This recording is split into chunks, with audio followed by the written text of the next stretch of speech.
now 12:01. And since we have our committee here, I'll go ahead and call this meeting to order if that's okay, if you guys are ready. Great.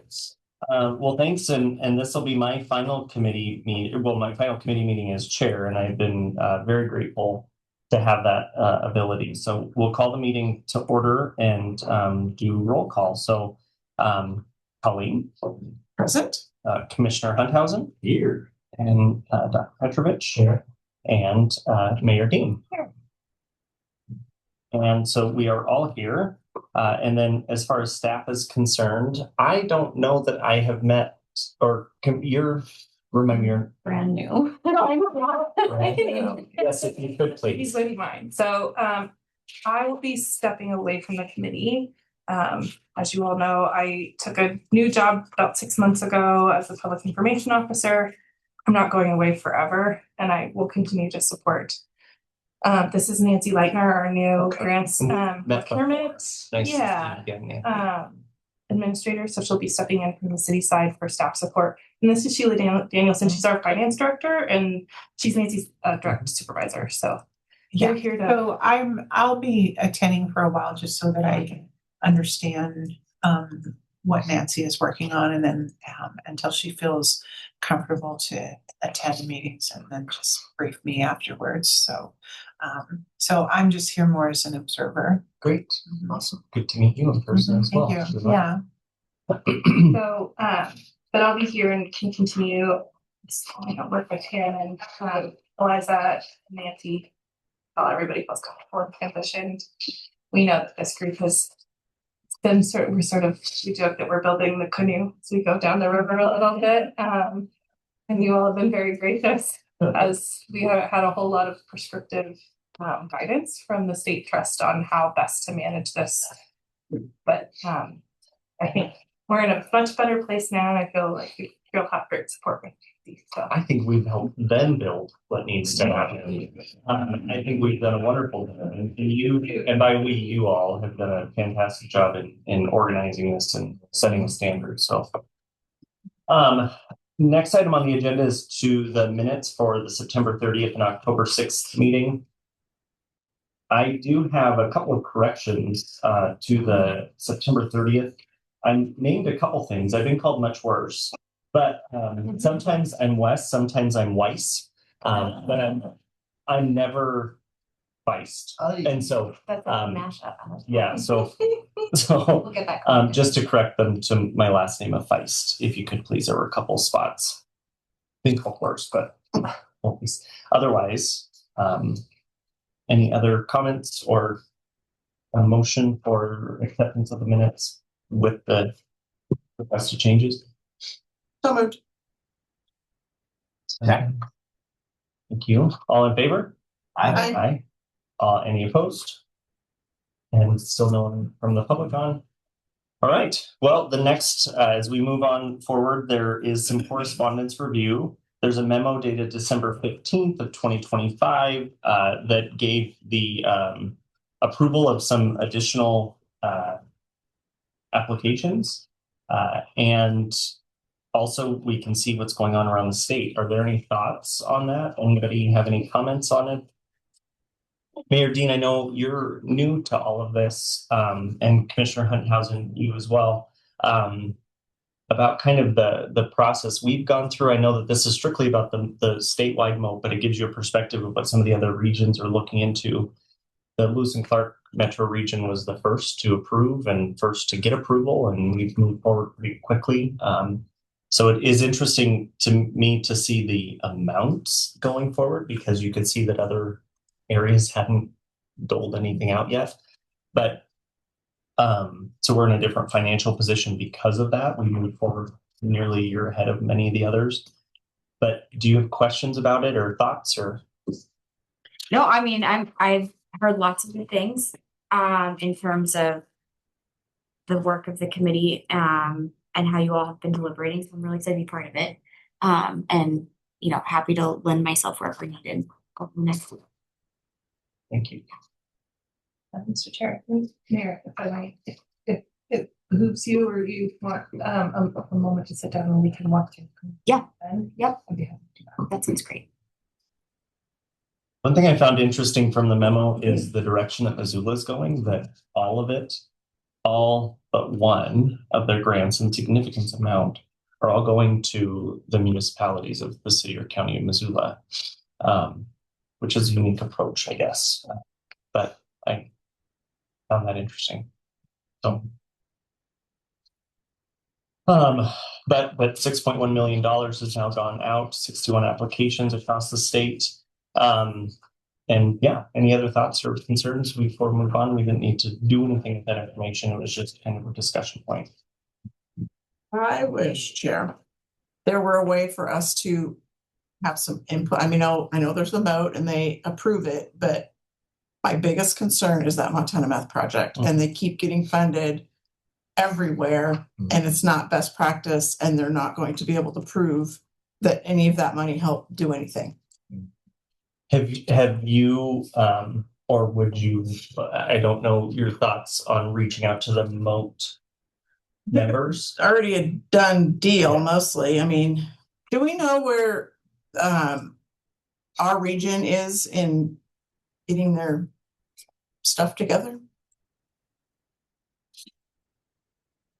Chair, Colleen, I believe it was October, November, we asked the boat program manager about that, and I think she thought it was one more county that had to make the Holy smokes. appointments, but they were not fully formed yet as of November.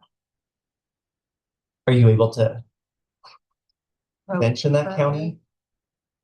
Do do you recall? I don't remember. I'll see if I can pull it up or if I can ask her. Yeah, maybe there's a pleasant email that we can send or something. I feel fortunate that we were able to do this so quickly, and it's just amazing to me that there's still unformed regions with Right. money and That's and the only one, concerns. isn't it? I mean, everything else is formed, isn't it? I believe Cascade County's metro region was another one that was not fully. Well, Mr. Chair, Colleen, I believe also on the east side of the state, I mean, those regions are enormous. It has lots of different counties that were connected, and I have not heard that there has been really much work toward finding a structure for some of those areas. Okay, so before I retired, I had written applications for all of the abatement regions except for ours. And so they all got sent in because supposedly they're up and running. And this one was the only one that's not. But I don't know. And when you say regions, you mean outside of our The abatement, like the county. greater. Yeah, not metro regions, but Yeah. not the county regions. And I don't remember the counties adjacent to us that are in that region, but Yeah,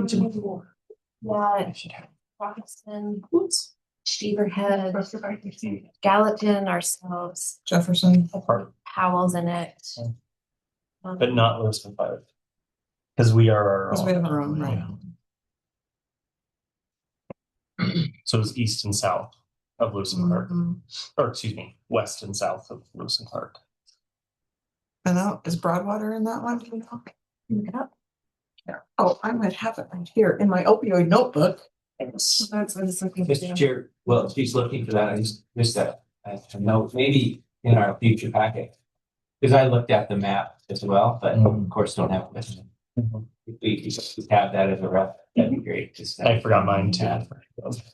Yeah, no, it'd be great to look at it. Voila, here it is. I don't. There it is. So Region 4 does kind of encompass us, Broadwater, Mar.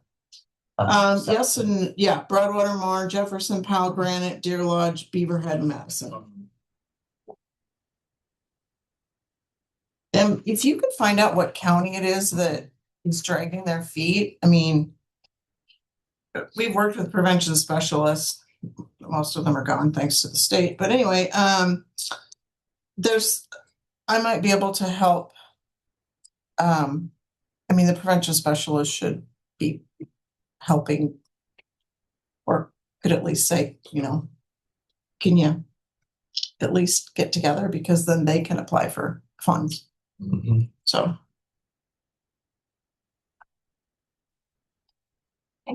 Thank you. Appreciated that it was put in here the dates for upcoming meetings. So as we schedule future meetings, keeping these in mind of when they meet. So our March application, our spring deadline is March 15th. With that, the only concern I have is trying to get those funded. Usually we have our application deadline, just for you all to know as well. The application deadline happens, we meet shortly thereafter to review any applications that have come in. This doesn't have to be the process going forward, but typically what we would do is meet, discuss them, have folks present on their applications, and then we would take some time to deliberate over those personally, and then meet remotely to approve or deny the applications. Just so there was time and it wasn't an approval or denial while people were in the room without being able to fully consider the application, but taking into consideration their comments, their questions, their suggestions. So with that in mind, knowing that we would have just a month and a week, that's typically not enough time for us to do that, especially if we have questions for them to get back to us, which is often the case. We would have additional questions. They would go back and research, get it back to us. We would give them time. They would give us time to review and look at it. So the only concern I have is with that deadline is that we would have to wait until the July 21st meeting. So, and then the note would have to deliberate. And so the spring applications wouldn't actually go out until late summer or fall. Thank you for those. I think we did put some thought and consideration into that very concern. Would March 1 feel like a more reasonable date to be able to meet the April 21 deadline? The state committee asked that we have our recommendations to them 2 weeks in advance. So that would be April 7th. And I know we're going to talk about the NOFA, so if I'm out of line and we can talk about that later, but just looking at those dates and those two things go together, I would suggest that we are maybe look at that date a little harder. So March 20, and then we would need to change that. And is there verbiage on our website that indicates March 15th as well? We haven't officially approved the NOFA. Okay, so we will talk about that as well. So something to think about for the next agenda item over the next few minutes. The next thing, and then would this become is the election of chair and vice chair. And would this become, as soon as the election happens, I'm done and whoever moves forward, or do I continue the rest of the meeting as chair? I don't remember how we did it, and it wasn't that long ago. Yeah, I don't remember how we did it either, and I don't know actually if it's described in the bylaws per Okay. se. So, Yeah. maybe for ease, Right, can we just say that next chair serves on the next meeting and you finish this one? And I think that that's how we did it before. I think so too. I think so. But my memory fails me. Oh, okay. Well, the next item is, unless there are any other questions about the most correspondence and or the dates for future meetings. Do we need to make a decision on that like right now before we move on to the next thing? No, then when we just actually discuss the NOFA, we will then look at that. Okay. So I just wanted to bring it up because they were attached but not attached in the agenda. So all right, well, next thing is the election of chair and vice chair. It's been a pleasure serving you this year as chair. And last year as vice chair, and now I look forward to just being a committee member. Do I have any motions on who would like to be chair? Mr. Chair, I mean, I know what you'd like and all of that, but the slate of current officers seems to be working pretty well. I've gained all this knowledge and over the weeks. Is that good? please come on. Thanks. So unless someone's fighting at the bit to serve, I'd recommend that we retain our current slate of officers. Add a little bit of was there a discussion ahead of time? Well, is that allowed in our bylaws? Yeah, I was wondering what's in the bylaws. Amongst yourselves, please.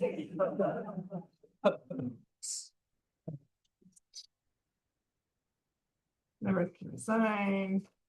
Does the vice chair have an interest in chairing the committee? I'll do whatever the chair would like to do. Oh, here we go. I have. Chair. Bylaw states.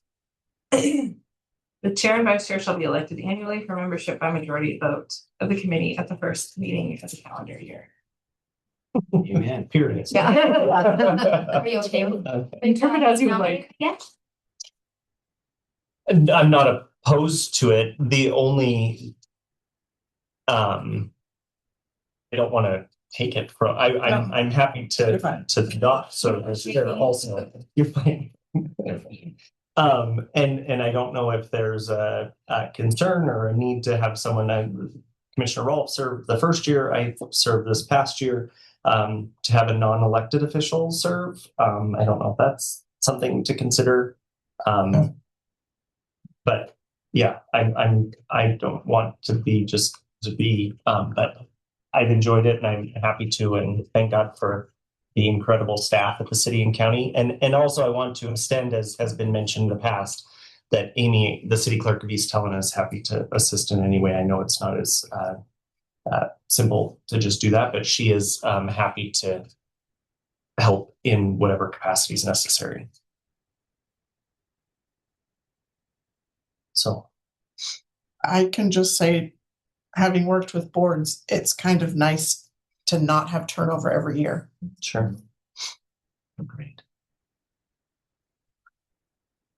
So, Mr. Chair, if you allow, I'll make that a motion that we retain our existing officers for the next year. Second. All those in favor? Aye. Any opposed? All right. Well, thank you. I'm honored to be to be asked to do so again, and would be happy to. So I appreciate that and look forward to it. So long as hopefully you all feel the same way, having to work with me again. Keep me on. Well, they do a good job of keeping me on job.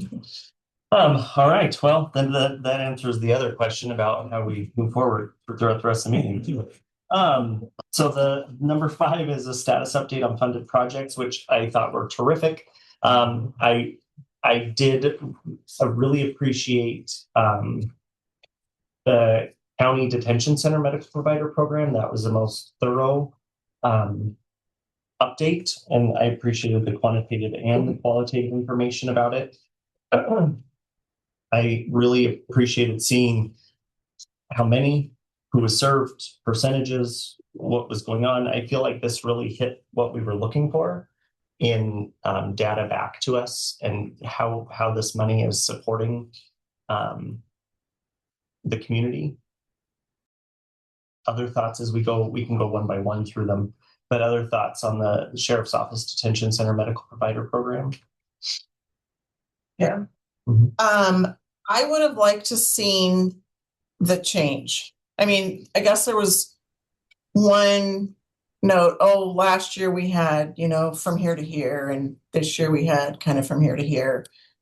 I don't know, when I looked through it, I felt like I was missing what the benefit was. Like, yeah. So I was thinking back to the application, and the benefit that I understood at the time was to reduce, number one, provide the service in the jail so that there was a safety concern, there was a time concern. And I felt like they addressed that. What were you hoping to, what was the change that we could ask of them in the future to make sure they address? I'm after going by memory because I read it yesterday. I think it was, what was the overall win? I mean, we saw, yeah, we took so many people to, and yes, then they got to see a doctor. Mm-hmm. Then what was the benefit of that? I guess. So more, and I don't know if the long-term benefit, are you hoping that, because at least identifying folks that with different disorders or that didn't have, but at least they were able to be screened in a more timely fashion. were you hoping to know more about what their additional outcomes were or treatment was for them? Maybe not treatment, because I think that gets into, more specifics, but like one of the questions was, do you have a story that you can share? And there was nothing there. Like, and then the increase in number, it seemed like the numbers were kind of small as far as dollar amount per person that it benefited just in the future. So I don't know if they're going to come back and ask for another year. I think there were some benefits for sure that people did get screened, and I did like the piece that they were screened way earlier. There wasn't such a lag time, so that was a huge benefit. Remind me, and you may know, when was this strictly July through October? Was it just the 4-month period that was addressed? So, Mr. Chair, this was their 1-year report. If you recall, they didn't have their medical provider under contract until July 1. It was July that it started. Yes.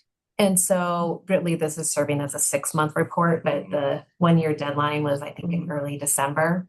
So the most recent data they were able to pull was only through October. Yeah. Okay. So the numbers in a whole year will probably be more substantial. Yes, Okay. they'll be able to have at least 10 or 11 months by their next report. But good points. And I always think the more we can learn, the better. I would have liked the stories or what direct impact that we could feel, see. But I think that given the circumstances, especially within the facility, I think that I was pleased with what we were given. Yeah, there was a lot in there. That was good. Yeah, but I think that your points are very valid. I wasn't sure quite how to read this, but it sounded like it sounded like they did X number of visits. They took X number of people to peer review, but then were they able to shift all of that to on-site? Have they gone to peer review for anything else? I didn't get a sense of whether visits or transports had stopped completely. It sounds like they've decreased a lot. And I also just didn't know when I look at like the screenings they did, I can't remember what the total number. I think it's 142 or 132. Like 16 of them screened for opioid use disorder in some form or fashion. And then there was some co-occurring, with, Yeah. the whole time. And so it sounds like they're making good use of these funds beyond just folks with the opioid use disorder.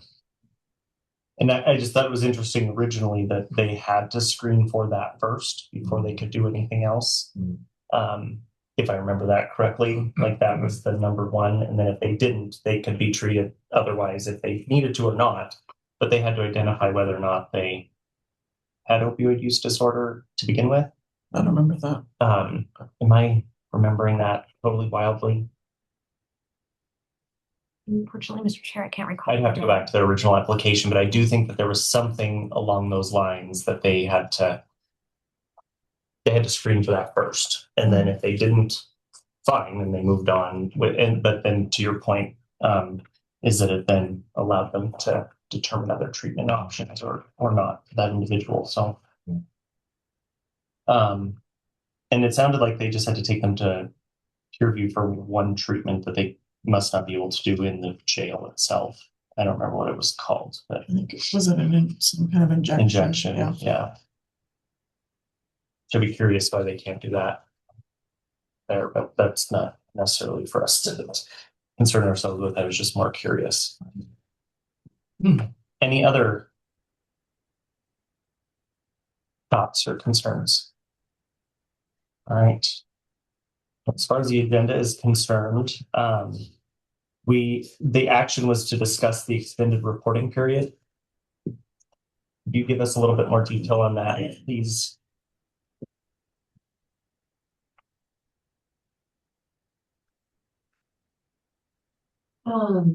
Eliza, I'm going to look to you momentarily. Was that regarding the St. Peter's Health request? That may have, yes, I think that must be part of that action for St. Peter's Health. So not for the sheriff's office? For the sheriff's office, Mr. Chair, it is just to review and discuss. There's no action needed. Okay.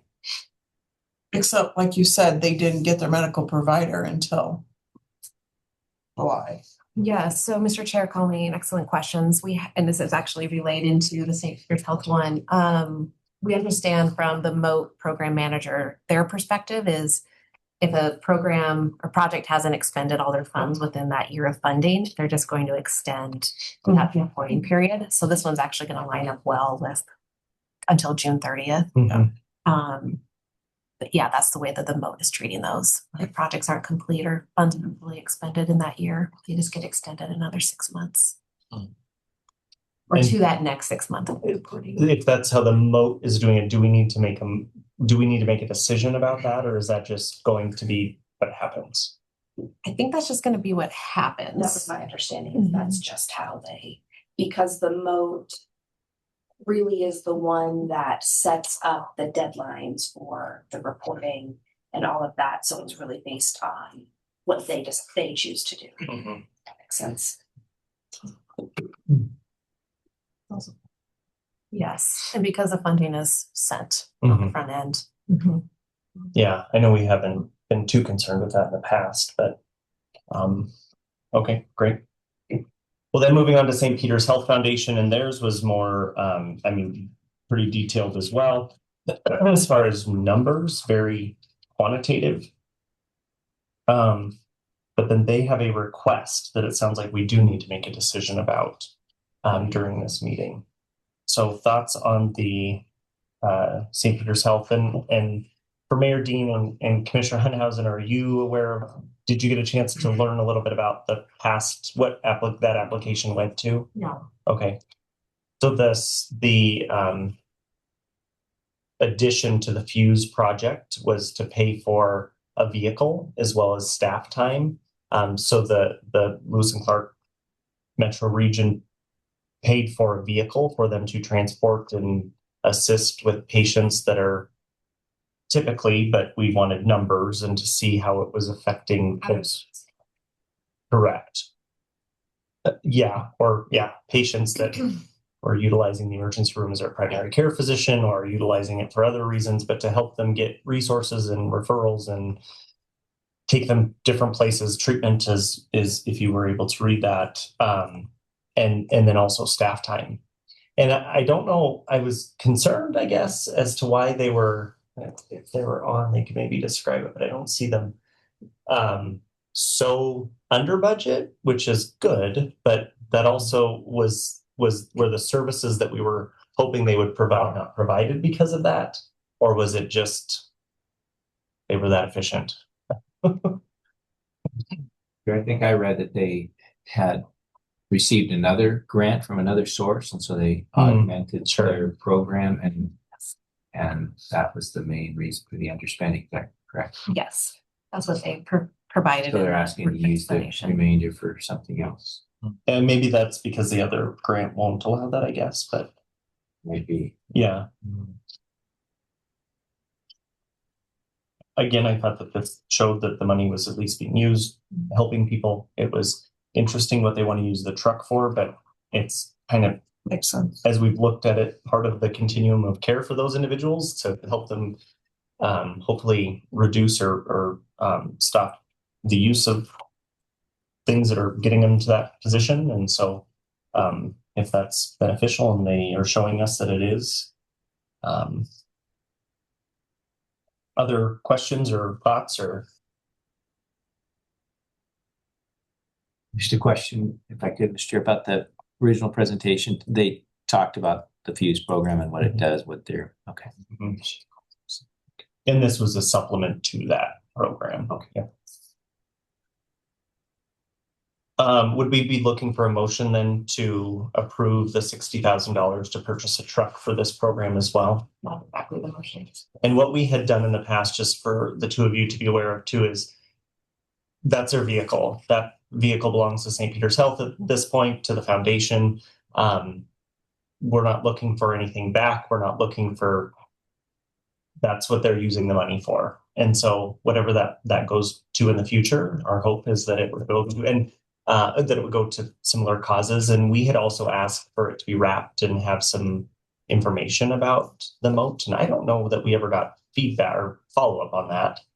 But that might be something that I would ask, and that this would be the same, that there's some type of not only for the money that's going toward it, but also that's what the vehicle's being used for.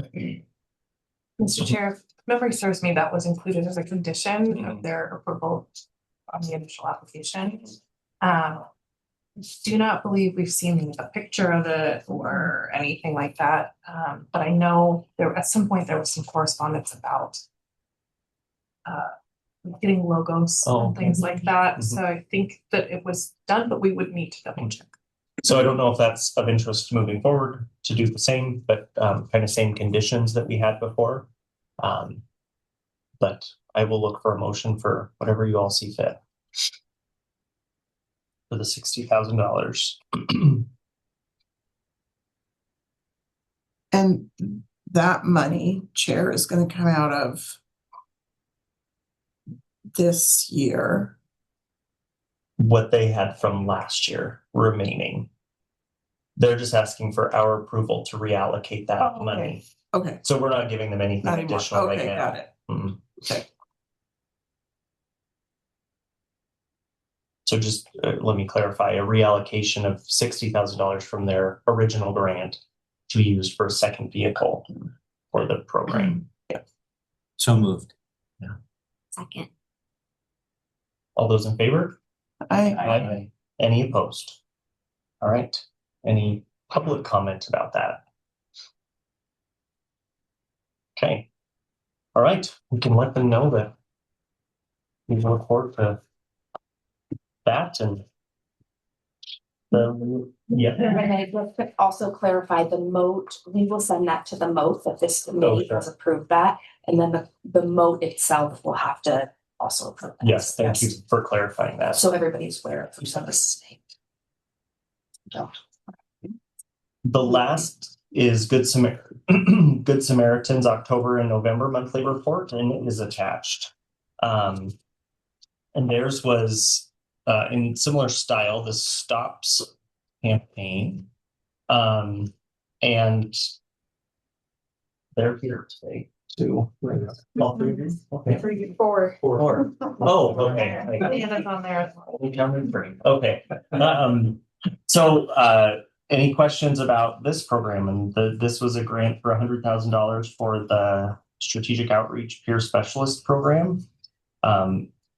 The achievements that 4 people were housed, winter shuttles were launched. There's food share engagement, some warm handoff and referral, harm reduction. One of the other comments I just want to make with this, but in coordination, was we had asked for the programs to coordinate with each other too, the Fuse program and this. I think informally we had asked for that to happen, and it seemed there were meeting minutes that stated that, and there was interest in that. So I would like to hear, since our folks are here, maybe that they could tell us if that's happened, or since they're here, if they wanted to share. Before they do share, do any of the committee members have any comments, questions? Okay. Well, since you're all here, would you mind introducing yourselves, and then just briefly, a couple of minutes, tell us about your the program and what you did, and we appreciate that you came today, so thank you. Yeah, thank you. I'm Eric Kroger. I am the mission and strategy manager. I'm only a week and a half into this. I'm essentially a training position under Dan Bartleson, who's our acting executive director.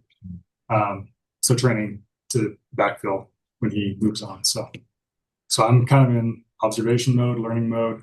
That's who I am. We'll ask you the tough question.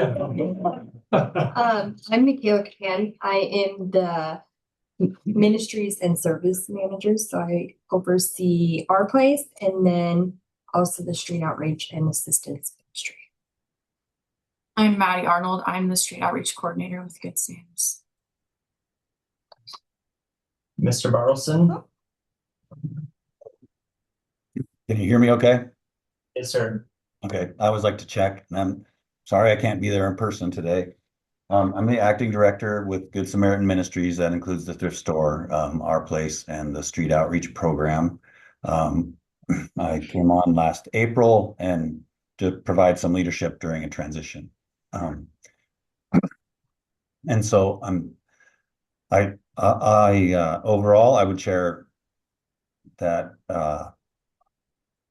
I have taken the lead of some really amazing people who have been working with this population for some time and just kind of been learning to support them over the last several months. I can provide a little context as far as the overall organization goes.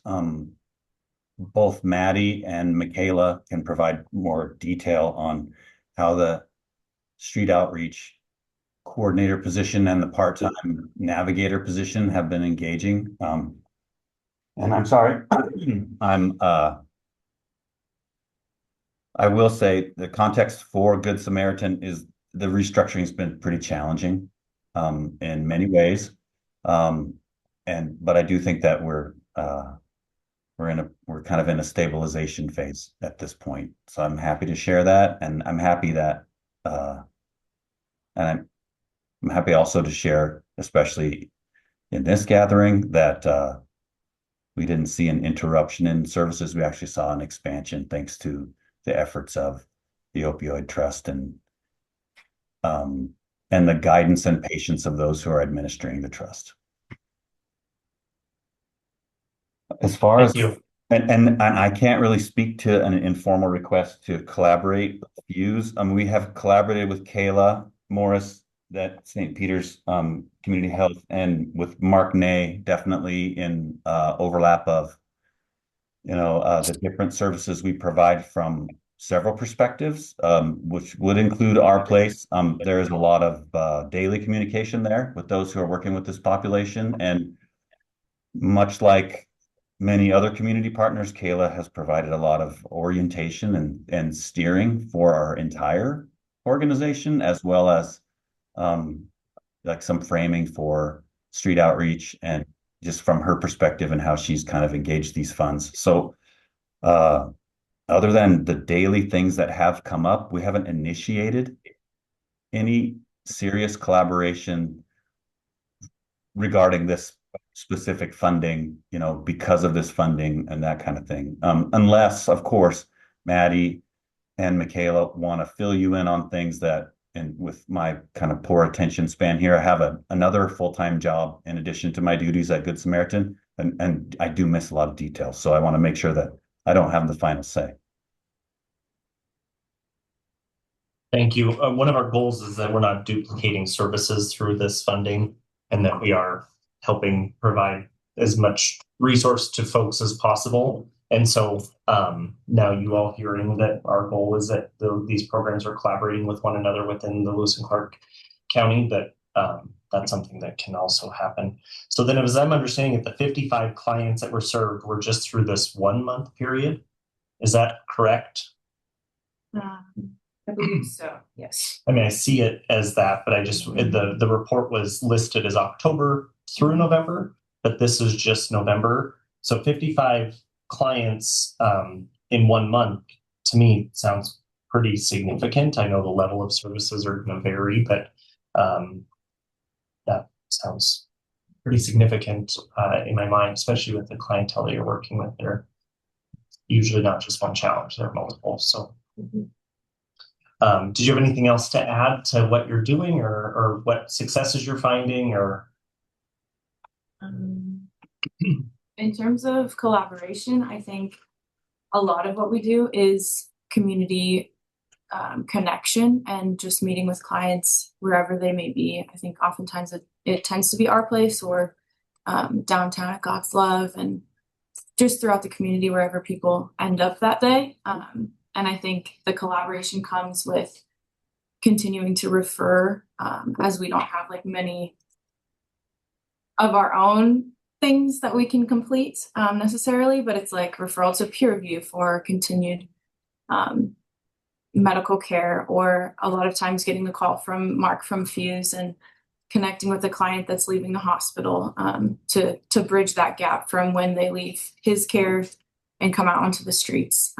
We tend to be that gap filler, and yeah, so I think that's kind of been what we've seen a lot of, and yeah, continued like engagement at the library and food share. We had a standing weekly spot at food share, but it didn't end up being many people that we were meeting out there, but it grew our connection with them to continue to know who to call when they do encounter people who are unhoused in the community. And yeah, do you have anything else? I think to speak to collaboration, the St. Pete's, their peer supports come down. They call us if they need anything that their peer supports can't do, vice versa. We're pretty, we talk a lot in that aspect. Same with youth.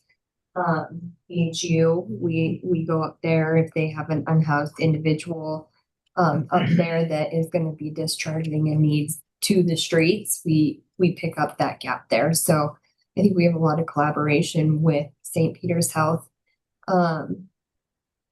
Yeah, I think our numbers, those big numbers, we're going out and finding those people, and that's what we're doing. These guys take time every week to go out and check encampments, check downtown. If there's a new person, bring them to our place, show them all the different connections, and be doing warm handoffs to the referrals that we're referring them to. So, yeah. Like if you're going and picking somebody up at the BHU who's being released, typically happens to that person? I know it can vary, but do they go to God's love? Do they go back to the street?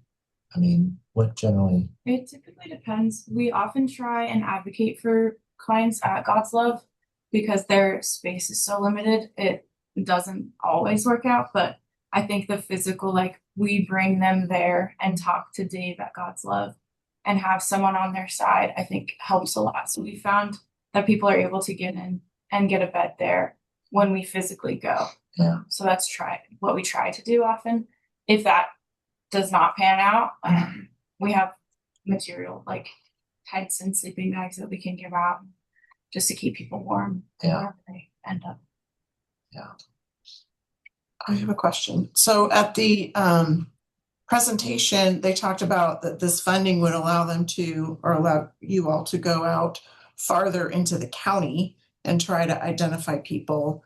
Has that happened? Have you seen an increase in getting farther out in the county, or is it still pretty Helena, East Helena? I think it's tended to be Helena, East Helena. We have been out to Birdseye and found a few people there, a few people up at Prickly Pear as well. But we're working on getting out there because I think a lot of times people want to be hidden when they're that far out. So we just have to go and find them. But that also comes through a lot of referral from whether that is Fuse at the hospital or peer support up there. They get people who come in for their medical and then they find out that they're staying out at Birdseye or wherever it may be. So I think that connection also helps.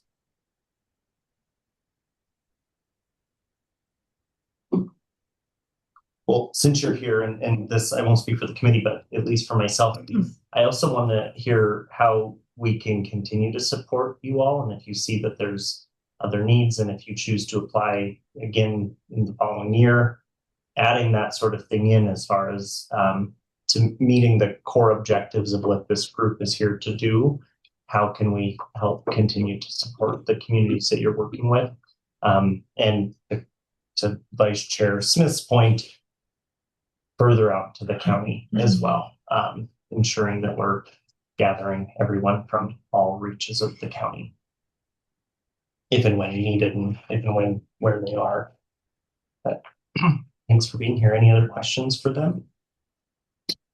Mr. Chair, just a comment, if I could, and maybe this was brought up during the application period, but and great to hear you. I guess not see you, Dan, but great to hear you. And I just am a great supporter of this program, and I think that its roots are really in that collaboration world because we had to collaborate to get it off the ground in the first place. So I'm not sure how much was shared with you, but essentially run by grant through grants, donations, a grant from the county as well, or partnership with the county. And so I think from that perspective of collaboration, that it is one of those pieces of the puzzle, that continuum of crisis care and identification of needs and opioid abuse is one of those things that's pretty prevalent out there. That it's important, and I just been a great supporter of it. And I just want to make sure that we understand that it is part of this larger puzzle that has been kind of weaved together in all these different funding sources. So nothing of true direction here in my comments, just the appreciation for the weave that we have and the service that's being provided, and the commitment by Good Sam's to continue it, because there's been some challenges, especially this last year, but it's been challenging all the way along. So just want to express my support and gratitude for the work that you do. Thank you. And if I remember correctly, Commissioner Rolfe had very similar sentiments Yes. for the program and expressed those as well. So that's good. Yeah. All right. Well, thanks for being here and for providing that information. Any other questions, comments about the grants that have been awarded? Okay. A good learning opportunity for you all to come into this first meeting, which is kind of how it was. The next meeting. And there was not as much to be prepared for, which is, again, I appreciate the committee staff helping our first meeting, knowing that we're going to possibly have new members, and that is kind of this review of what's going on from the past, so that we're not having to make decisions the first meeting too, and not maybe knowing all of the history. So a review, we have available funding for the rest of the fiscal year. So through June, $69,153. This was my mistake, and I did not look in the portal. Yes. Oh, you're gonna. What is to come? Oh. Prepared. We'll get there. You've gotten to know me well. It's coming. Ready, but sorry. No, you're a step ahead of me, which is good. Is if there are any new applications in the portal. We don't have any currently. Mr. Chair, not as of like a week ago. Okay, I forgot to look, and so Hopefully in the last week they have. As of a week ago, there was no new application. Okay, and then our new committee members will be they've been sent their access to the portal to review. They will be. Okay. And if there's any help I can provide with showing you that, it's actually pretty slick, and you can keep your comments and notes and scoring. Everything's just done in there. And so it's pretty easy. Hard to navigate at first when you're figuring it out, but once you figure it out, it makes sense. So if you need help, let myself or if anybody else is willing. Maybe when we do kind of the review, Andy and I can just do it together. Yeah, sure. Okay. Good idea. And just to clarify, those don't go anywhere. I mean, like the moat doesn't look at those numbers or anything, right? Our grade? Mm-hmm. I don't know. I would guess that they have access to it. Because I don't like some of the questions. It's like, did they answer this question? Yes, but. Oh, sure. But. Yeah. So I mean, some of them seemingly got a high grade for me, but I wasn't going to fund them. So I was curious if it's just for our own. I don't think our numbers have been used for anything to that except for our own. And I found it helpful when we have a batch of them to then align them into a perspective. But ultimately, those numbers aren't a hard and fast of what we're going to or not going to fund, but it will give you a perspective of strong or not applications. All right. Well, thank you. And then we'll go, now for the ultimate question. So we will have that for the March 1 applications, the 69,000. And then for the fall, we will have, Amanda. Mr. Chair, it would be the remainder if there is any from that 69,000, and then the prediction And this is, so, there may be, and we know that there are new settlements coming online. Mhm. At all times seemingly, but, the prediction from the moat, in their first 3 years was a continuation of what we have received the prior, fiscal year. So it's $400,124.20. Mhm. Good. And when we started this, now we're starting our third year. The anticipation was 3 years, and now we've already moved on to 4 guaranteed, right? And then if more settlements come on, it will just continue. So, for good, I think that we're able to then do this with additional settlements and at least for another year. So yeah, that's terrific. Thank you. Mr. Chair, on that note, I believe the distributors, which was the initial one and the largest one, will go out to 2037. Oh, okay. Yeah. It was the Fawns one, it's 18 years. And then several others are much shorter. Mhm. Yeah, so that amount will change throughout the next 18 or 15 years now. But there's some money going out till 2037. It's great. Great, maybe not great, but yeah. All right, so the next one is the notice of funding availability, and you all are welcome to stay. You're welcome to go too. I don't want to, if you were itching to get out of here, don't want to keep you, but you're welcome to stay, and we're glad to have you.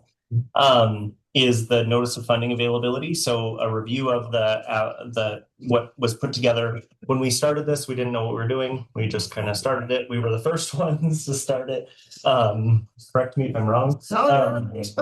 But and something that was brought to us was to set some more guardrails for this, because we were reviewing applications quarterly, and fine for us to review them quarterly, but not fine for folks that have to administer the grants and the money, and things don't always go out exactly when we want them to. And so to streamline that a little bit more, to make more sense of it, and then to provide the public with more information to know if I apply by this date, I should know something by this date. We were just kind of doing it as they came in. So, and I'm sure for Sheila's office, she appreciates having a little bit more stability within, well, your city of Helena. So you didn't have to deal with it as much as I did, I guess, but with the county. But so with this NOFA, keep saying NOFA, is to give a little bit more parameter around the area. So when people apply, they can see what we're applying for, who's eligible, who's not, and then when applications are should be submitted, and then when we will be able to approve those. With that, thoughts on this? I have a couple of markups, but would love to hear you all as well.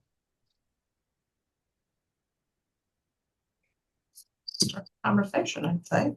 You have a couple markups. Okay, I'm happy to. I just feel like I'm the funding criteria. I know that we have the 501c3 local government entity or school district, but we list hospitals and clinics. So far, the hospitals and clinics we've approved are 501c3s. So I didn't know if there was a purpose for that to be reiterated separately. Mr. Chair, I believe that's directly from the MOAT. It is. Eligibility. Okay. And so we just copied over. I believe you're right. In our community, all of our hospitals and clinics do qualify as 501c3s. In the event, though, that they have some different termination that doesn't quite meet that 501c3, but is still tax exempt. Okay, but that was from the state MOAT guideline. That's directly from the state. Yeah. Thank you. That answers my question. Under funding criteria, it would be the 3rd bullet. 1-year funding is available. For multi-year funding requests, applicants must reapply. I would just want to add annually so that they don't apply like every 6 months.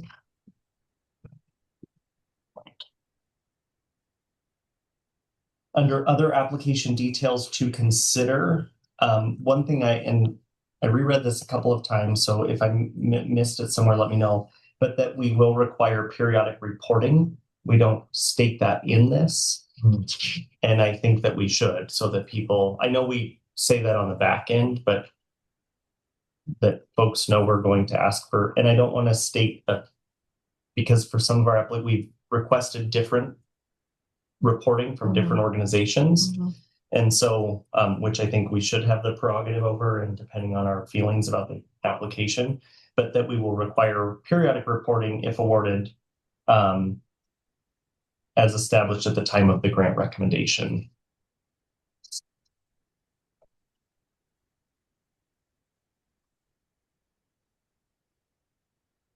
I don't know that this question needs to be addressed in here, but is there a practice of how we get the word out?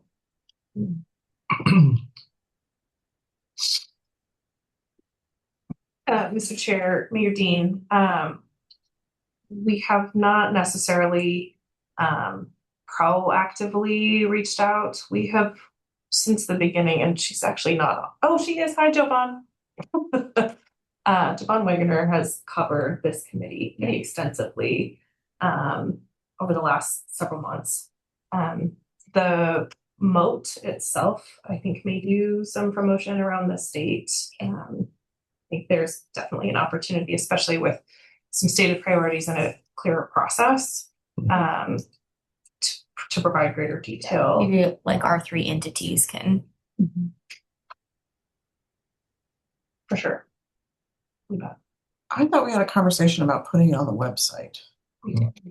It's not on there. It is. Oh, okay. Mr. Chair, Mayor Dean, we will be posting it on our local website. It will also be posted on the MOAT's website. Okay. Other metros, regions that have done this NOFO process, they are on that MOAT website. So when people go there to apply, they know that they need to be following that. We've also, starting last year, we had a couple slides about it at our community needs assessment meeting that we hold. We'll be doing that again this year, which is slated for February.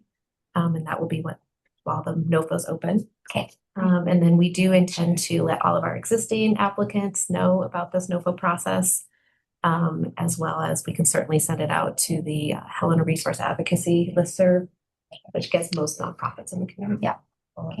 Something I'll ask, and I should have maybe in the past, but I think that with the NOFO we'll have more direction, is to request the Helen Area Community Foundation and the Helen Area Chamber maybe push this out to, even though those, obviously the chamber being a different group, but I think that just the awareness and the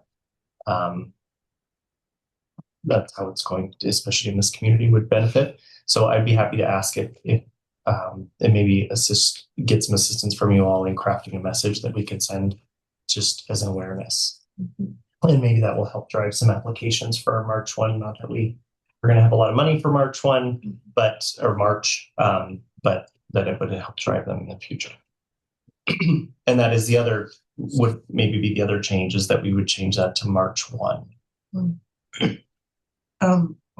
Chair, one other avenue might be going through United Way, or I was going to say Montana nonprofit, but that's statewide. But I mean, there's so many in Helena that. Thanks, Chair. Yeah, United Way kind of serves that Helena Resource Advocacy group and the emails that go out on it. We just received one yesterday. It's very easy to have this be a noted item up there. Mr. Chair, if I might too, just for context, this is the first meeting of the group where there have been no applications. We have had, I think, really good engagement. It's a smaller community and there are not an enormous number of organizations that fall under that 501c3 that are doing opioid prevention, disorder treatment, all of those qualified types of activities. And I think we have had good engagement from the organizations that are, but to your point, that we can always do more. Well, and maybe it's just a matter of like, when it comes to the reporting on the back end, us telling the story of this is the outcome of this grant, the monies that's being granted out. And that's what I appreciate Jovan being here, and would hope that especially from these reviews that there could be some content published that does indicate what good has been done from this money and the folks that have been reached within our community, and the broader state that have utilized MOPE funding also. Kind of an annual report. Yeah. Yeah. Is there a way to reach like Lincoln and Augusta? I know we keep saying we want to reach out to the smaller communities to see if there's anybody there that could possibly, I mean, like their school districts, they may not know. I'd be happy to reach out to the Lincoln community and with this information, or maybe Commissioner Hunthausen could be, when you're up there for your Lincoln Can hit them from day. several directions if we want. But yeah, we have meetings in Lincoln and Augusta. We can surely try to get the word out. Well, and the but county we can't. superintendent should be able to help. Yeah. Mhm. Yeah. Yeah, we can get that information to her. Surely do that. Yeah. Okay. Yeah, maybe she would be a good one to get that and push it out, especially once this is finalized. Chair, in my retirement, I would be happy to kind of work on an annual report as far as how much money's gone out and using these reports from everyone to kind of show a picture. If that would be so moved. I can't move it, but yeah. So I will need a lot of help from you ladies as far as combining all the reports that we've gotten in and what money went where. Just kind of, and maybe I can just do a one pager with some graphics and stuff on it. Right. Yeah. Mr. Chair, too. So there is a comment in the chat. Go ahead. I think the other benefit of the having a NOFO and having more of a clear process was the ability to set priorities. So we know from this group that prevention, and particularly prevention in the population of youth, is a high priority, and that can also help us understand what organizations we need to reach out to make sure that they're aware that this funding exists. So to your point, as you start to look at your priorities for the coming year and how best you want to set up the process, we can make adjustments and make sure that that's a dynamic group that is receiving information. Excellent. I will add that so that we have as our task force, like a picture of where's the money going? Are we, putting all of it towards treatment and recovery and nothing towards primary prevention? I think it will help us make some better choices on where to spend money. And we have been clear that we would like to see more youth prevention that fit what we're looking for in our strong applications, because we're missing that. So look to you also in your role to, if you have ideas of how we could do more of that. So we lost the Communities That Care grant, but a lot of that work included, it's already been done, included the reducing risk behaviors. So I wonder, part of that was out of public health kind of. But we might be able to pull some of that as well, because they had already done a lot of work. Sarah's last name. I know who you're talking about. No, is it? Governor's Office of Community No. Services. No, it's I can see her face. she was It not. was through Butte Cares. Yeah. It was through the state funding through DPHHS, and they took all the prevention. Well, they used to fund primary prevention about 43%, and now they fund it at 20%, which is the minimum requirement, and then all that money went to treatment. So that's the problem, is all the abatement regions and metro regions are seemingly still funding treatment, even though they got a ton more money from the state, and primary prevention has nothing. But to your point, Growing Up Helena is what it was branded as. yeah, I know that there's somebody applying to do something similar to that in Lewis and Clark County. Okay, so that might be actually really good in terms of youth prevention, because they were doing a very good job of just kind of consolidating resources and then identifying where there was actual gaps helping provide support for that. So that could be And with the, too. yeah, sorry, Mayor, there was a full-time prevention specialist for Lewis and Clark County, and now there's not. Yeah.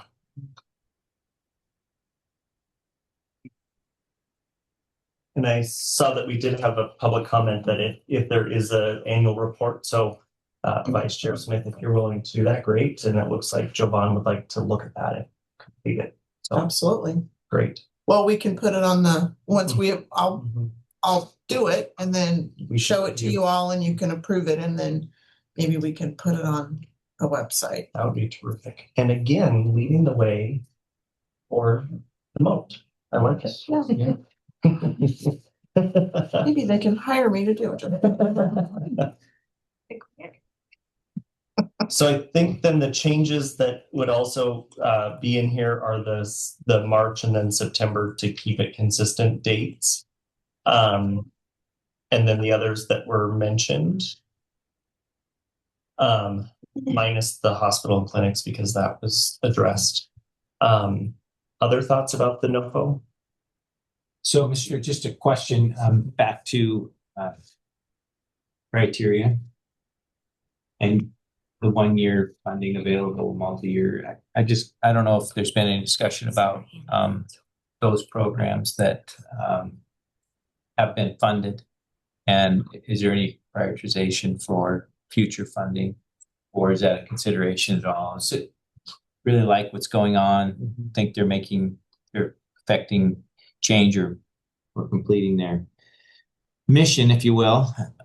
Is that considered at all by the mode or by us, or is that something? We haven't considered it as part of, if they receive funding and are doing a good job, they're prioritized, or if they receive funding, they're not prioritized. We haven't. Now, the St. Peter's project was they received funding our very first, I think they were our first approval, and then they reapplied for a second year and they were awarded a second year. But they provided us with some outcomes. They provided us with outcomes. They provided us with detailed information. We felt that they were doing what we had asked them to the first year. And so I don't know that we have prioritization, but their past practice would impact our decision. And they were awarded that second year with I think we even added some additional outcomes that we wanted to see or data that we wanted to have and that they are providing to us now. So I'm not answering your question. No, you are. I think it's just it'll happen organically.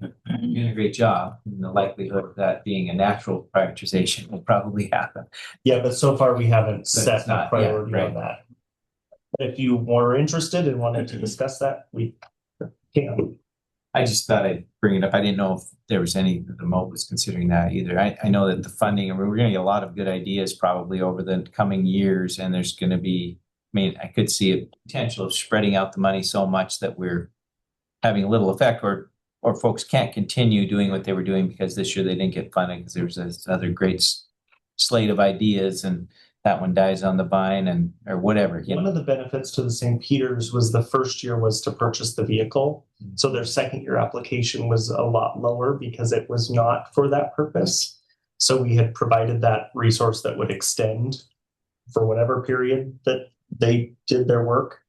But then their second year for staff was reduced because it was just for staff, not for the vehicle and staff. So to me, it was kind of a best scenario where we've front loaded a bunch, but then we're able to decrease that amount to then give to other resources throughout the community. If I might, I think that's one of the added benefits of going the NOFO route, because the committee was allocating quarterly. Now you have start dates that are all over in terms of understanding what funding still exists. And it's a year-to-year allocation, so that the moat from its structural perspective allows for funding up to 3 years.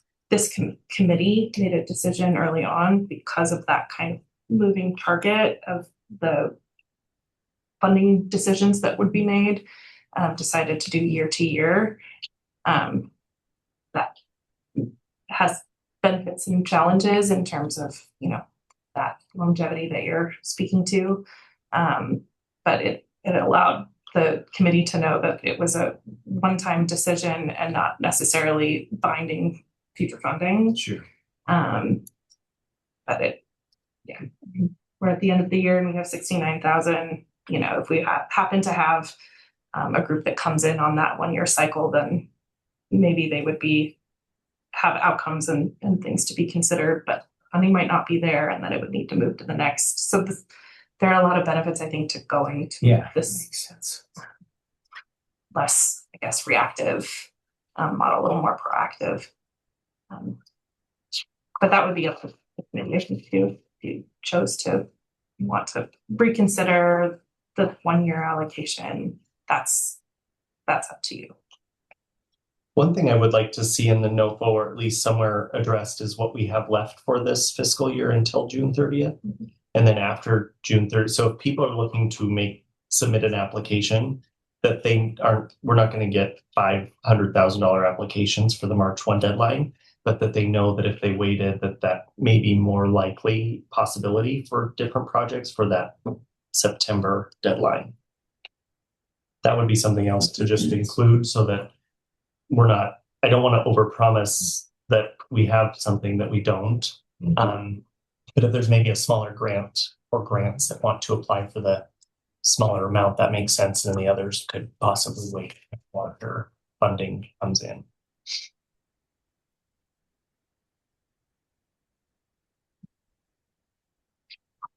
Mr. Chair, just so I understand, right? So even though the FY27 funds at 400,000 will be available to July, the committee's intent to hold off on allocating those funds or recommending use of those funds until the October or September 1 round? I guess I shouldn't have said it in the way I did. That the funding would not be available until either the 69,000 is available now with our recommendation to the MOAT, but then the other would not be available until after.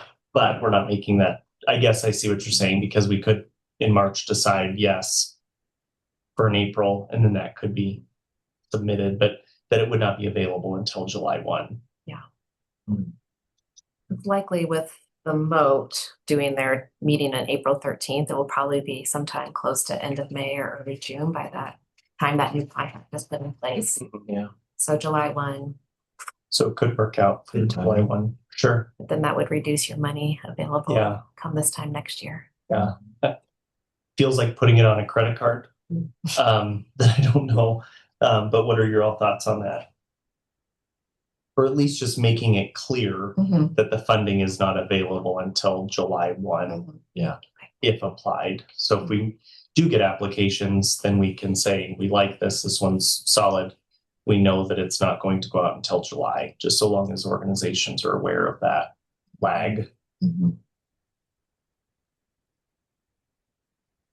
Because for instance, if it were a school, they would, like to have the money in August or whatever, so it hits the whole school cycle instead of waiting until October or November. The school's a great example, and they would want to apply in March so that a decision could be made and then funding could be delivered to them before school starts.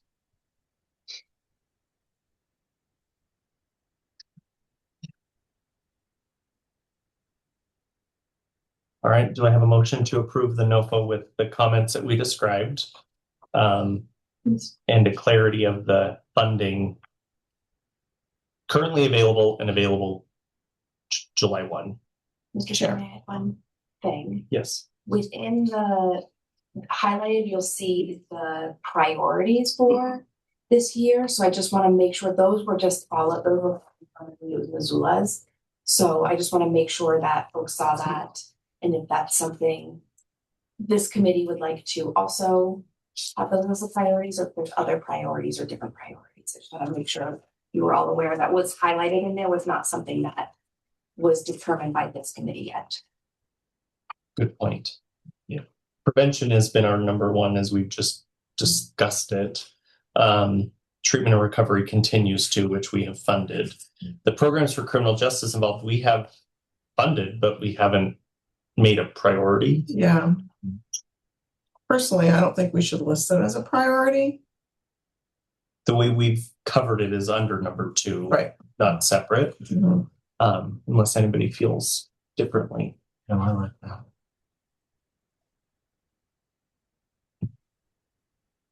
So it would be 1 and 2 would be our priorities.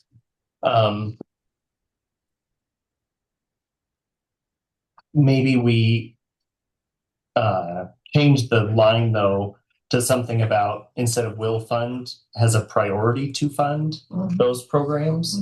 But I don't want to make a statement that we wouldn't fund something else. Is that fair for everyone?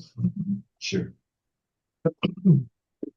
And Chair, while we're looking at the highlighted sections, there's the other application details to consider. Providing a maximum, for example, 250,000. I don't have a feeling one way or the other, but the next one is the indirect costs. I know that we've seen applications that wanted indirects on there, and one we felt was too high, and so we made mention to them. I'd rather just see it in a budget rather than, if we need to provide insurance for them, or if we need to provide supervisory, have that in the budget rather than listed as such a vague indirect, because we don't really know where that's going. Well, we have funded literal positions as well. Right. Which would go against that essentially. So,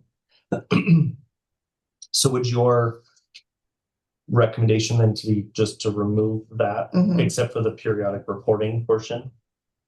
Yes. That's where I had plugged that in at least. Maybe it could be somewhere else, but the only application detail to consider then would be periodic reporting requirements. Yes. Okay. We've been playing ping pong with you all. Can we recap that last one? Actually, would be really helpful. So removing the comment under other application details to consider about. Yeah. Do you want to add a comment in about just wanting this, that if we don't note the indirect costs, are going to continue? I think it depends on the application though, because we have approved indirect costs, but one was we weren't significantly better than the other. Yeah. Because it was a position that already existed. We weren't funding it. I don't remember what it was, but I think it was like HR costs and stuff like that, but it was for a position that was, like you said, was already funded. So it was kind of like they're goofing up with it. But this, we're not saying anything. They couldn't, it depends on the application at that point then, and it's up to us to make that decision. Or do we want to say no indirect costs? That's what I'm wondering, because if we try to practice, it's so good. Yeah, I just don't want to get in a position where we start kind of more subjectively looking at indirect. If there's like a rate that we would feel comfortable setting, like nothing beyond this. I mean, I think it's a reality. Folks need money to fund programs or run them. But I don't know. I just don't want to be in a place where we say no to one, but we say yes to another. I mean, is that 15% sufficient? That's more than most ask for as it is. That's the current federal de minimis. Okay. Allowable rate without a negotiated rate. I believe, good Sam, are you guys at 10%? IDCs, yeah. Which obviously really reasonable for programmatic staff oversight. Yeah, so Mr. Chair, just a question, I guess. What's the rub? I mean, it is a reality. So anybody out there providing services, indirect costs are a reality up there. So why would we eliminate the? My point to that was that they would just come in and we would evaluate them based on the application, because some have been programmatic, some have been for a full job, a full position we've paid for.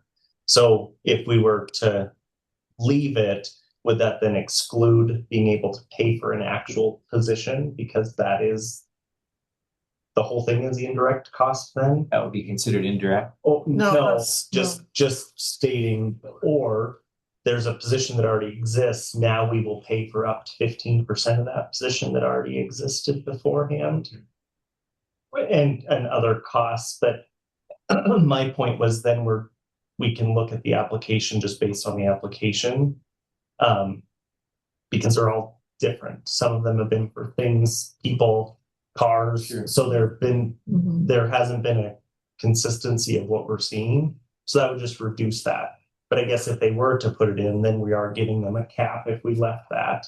And again, we just have to evaluate it based on what the application is. And we can always say, from our understanding of this, you may have put 15. We don't see why you need 15. We will pay for 10% of that. Sure. Which is something we can still do. But then to your point, James, is then we're being subjective on who or what we're doing. We can defend it. I mean, and just say, yeah, this is why we said no to them, but yes to them. I mean, I think that's okay, but it doesn't make that conversation.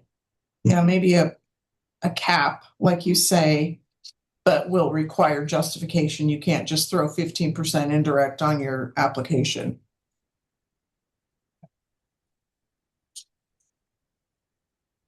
And it does say max request.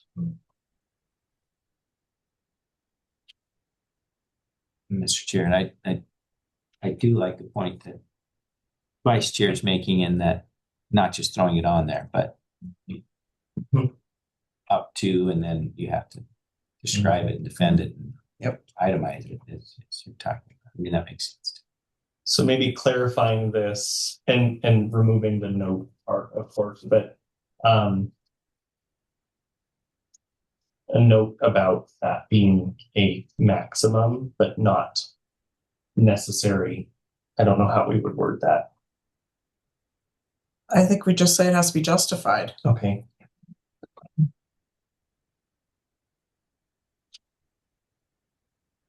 Clearly justifying chosen indirect cost. Okay. Any other discussion?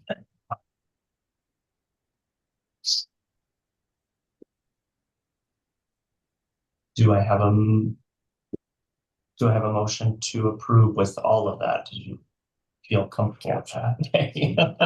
Yes. So Second. Okay. All those in favor? Aye. Any opposed? All right. Any public comment about I should have asked for any public comment about the no vote? Oh, Chair, can I just clarify that we did move it back to March 1st? That was part of the changes, yes. And it is listed as no vote. That's what I thought, but then Yeah, here it's no vote. Okay. And I think in the packet, it's no vote, but on Yeah. the agenda, it's I don't know what we're calling it. We didn't make a Funding motion. opportunity or funding application? Availability Notice that. was the word. Anonymous for me. Whatever the moat would want to call it, I guess. I don't have one way or the other, but I thought I got a no vote from somewhere. I didn't make that. Yeah, All right. you did. call it Wes's wallet. Not quite. No, thank you. Please, miss. The FY26 schedule and process, our next meeting, when that will be. So if we want to pull out our calendar, so after March 1, prior to April 21st. And if we want to go with the same process, it's what I would prefer, where we meet and then we have a few days to consider, and then we meet remotely to approve or deny. And that meeting is usually a half hour, depending upon the number of applications. And it's literally just any questions, comments, public comment, and then we move on from there. So if we receive them by Sunday, March 1st, I would say we meet by sometime around the 11th or 12th of March. They want approval by 2 weeks prior to their meeting. Is that correct? April 7th. So if we work backward, okay, thank you, April 7th. But we want some time So I would say our last meeting would be the week, like April 1st or 2nd. That would be the second meeting, the shorter one, which would mean the 18th of March. I'm just looking at throwing dates out. What are your all thoughts? Mr. Chair, if I might, Mm-hmm. we do try and post agendas a week in advance of the meetings as well. Mm-hmm. It would be nice to have, I think, at least a week for staff to pull that together from what applications have come in and pull packets together. Mm-hmm. Would the week of the 16th or 18th be a better? Yeah. I'm speaking for people that that's not anymore. Too early. Of March. No, I think the 16th would be great. I think Mhm. speaking to your suggestion, maybe of the week of the 11th might be a touch quick for staff if that's. Sure. No, that's fine by me. And as I worked my way backward, I think that gives us time. So if we were to, the second meeting would be sometime the last week of March, first week of April, that week. Mm-hmm. Which if we did that, then we would, be the week of the 16th. So we have 2 weeks in between each. Yeah. Mr. Chair, I do want to note Helena Public Schools spring break is the week of March 29th. Just thinking about if we want. Well, I guess actually the first week would be the first meeting when we invite applicants. would be Okay, the so that shouldn't be 16th. an issue. I might not be here, but but if it's a virtual meeting, yes. Well, and if that's doesn't work, then I think that should work for Mr. Chair, between the panel of folks, I think we can make it happen. yeah, again, Amy can be helpful. So what about the 18th of March? Works. Do it. Okay. That would be great. What time? So You name it. on that Wednesday, I'm gonna be limited to an hour. If that's, That Wednesday you are? yeah, Is there another day? I'm good Monday, Tuesday, Friday. Thursday is so-so. Friday's wide open for me. Monday. Monday is an early release date for my kids. Tuesday. Monday. shows up really green. That is President's Day. The 16th? Yes. No, March Or 16th. March. No, I'm in the wrong month. How about I look at the right month? Looks great. Gotta look at 2 calendars, so. I know, isn't it the worst? Yes. So what time works? I would prefer earlier that day. On the 16th, Yes. anytime for me. Anytime. I could do as early as 11. Okay. 11 to 12:30. Yeah. Okay. And you'll send out meeting requests then. Okay. Yeah. Maybe we'll see how many applications there are. If we need to extend that to 2. Is everybody available until 2 that day, just in case? Okay. We usually give a time frame and I ring a buzzer and we keep people on track because but just in case. You're Okay. thinking a 3-hour meeting from No, 11 to 2? I'm sorry, 11 to 1. Oh, okay. Sorry. 2 hours. Okay. Thank you. Thank you for that catch. All right. And then the second meeting. Right choice is chair. Thank you. And then the second meeting would be the remotely the week of the 30th through the 3rd. Any days, throwing them out there. Third. That whole week looks good. Monday looks really good for me. Monday the 30th. Monday. Me too. Can it be a little bit later? After 1.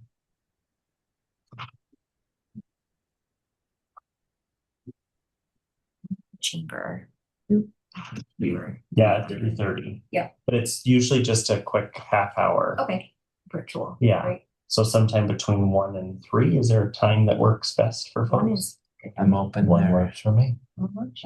Okay, 1:00 on Monday, March 30th. Yeah. All right. And So we have that scheduled. We can look at the other dates in the future. Is there any other comments? Any comments online? I know it's not on the agenda, but I like to ask just in case. Okay. Well, if nothing else, I will adjourn this meeting at 1:31. Time of So we were right now. Sure. How you doing there, Adam?